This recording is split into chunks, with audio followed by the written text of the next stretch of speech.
Easy ആണെന്ന് തോന്നുന്നുണ്ടോ? നല്ലൊരു കൈ കൊടുക്കൂ. എന്താ ഹാർഡ് വർക്ക്, ഡിസിപ്ലിൻ ഉണ്ടെങ്കിൽ അത് ചെയ്യാൻ പറ്റുള്ളൂ. അതാണ് ഡിസിപ്ലിൻ എന്ന് പറയുന്നത്. ഒരു കാര്യം നമ്മൾ വേണമെന്ന് തീരുമാനിച്ചു കഴിഞ്ഞാൽ, അത് വേണം എന്ന് തീരുമാനിച്ചു കഴിഞ്ഞാൽ കഷ്ടപ്പാട് ഫസ്റ്റ് വരും. ശ്രീജേഷ് പറഞ്ഞ പോലെ ഫെയിലിയർ വരും.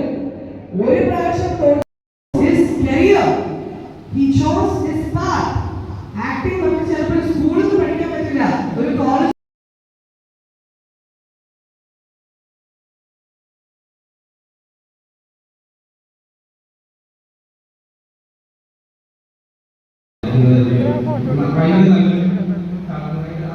അതിന്റെ ഭാഗമായി സന്തോഷമുണ്ട്.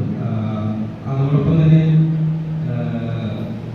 എന്താ ഞാൻ എനിക്ക് അറിയാവുന്ന കുറച്ച് കാര്യങ്ങൾ പറയുന്നത് എനിക്ക് വളരെ ഇഷ്ടം. ഈ നിങ്ങൾ